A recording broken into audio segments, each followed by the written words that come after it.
Hello and welcome to Ecoholics. In this small video, we will understand what are the problems in the regression analysis.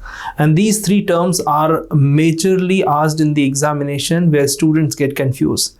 So in this video, we'll make it very clear. Now in the problems of regression analysis, in the last video, we had discussed that if you study econometrics, OLS assumptions are the most important part of econometrics.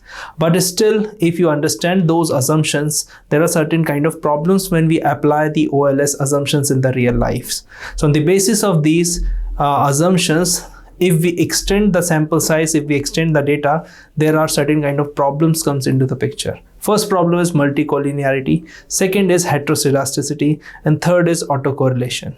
For the examination purpose, clarity in these three terms is very, very important and very vital. So let's discuss one by one each and every term.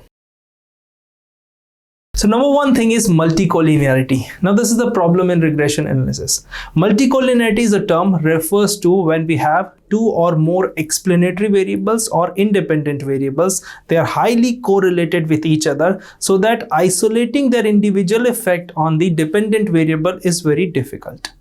Now to understand this in a layman language, suppose you are consuming something. Your consumption depends on your income and wealth both. Imagine for a minute that you have lots of income but no wealth. Still you will consume. The second case, you have lots of wealth but no income, but still you will consume. So it means income and wealth, these are highly correlated with each other, and it is the place where we cannot isolate their individual effect on the consumption. What will happen then? What are the solutions to this problem? Because it will become a hurdle in doing certain kind of research.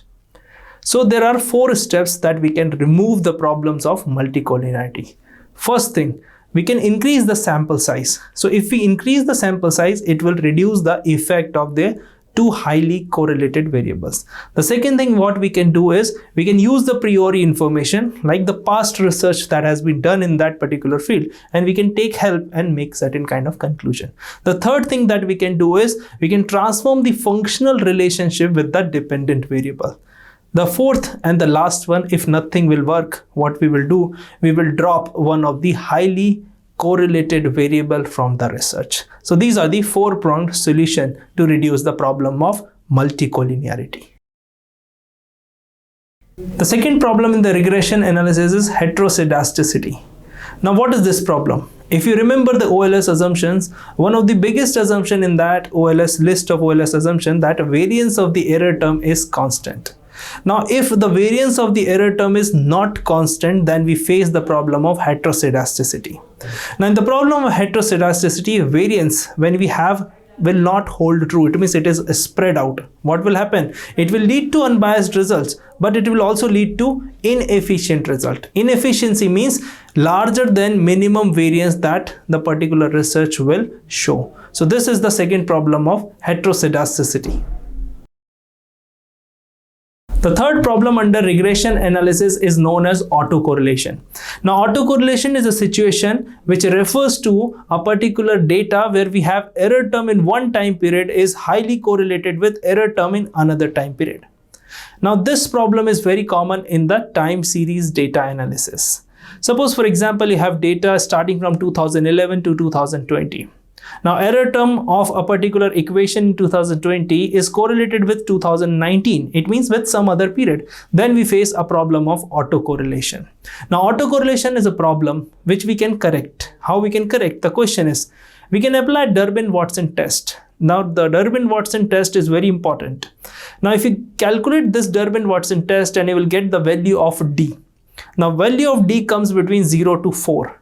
But when you get a value of 2 or in the neighborhood of 2, you will have no autocorrelation in that particular data. So these are the 3 major problems in the regression analysis I have explained in terms of a very small definition with a daily life connection. I hope you like this video. Don't forget to give a big thumbs up to this video if you like our effort and the initiative. And at last, don't forget to subscribe Ecoholics. For more information, you can visit our website. You can download the app for more live classes regarding econometrics, mathematical economics, and higher order learning in economics if you are looking for.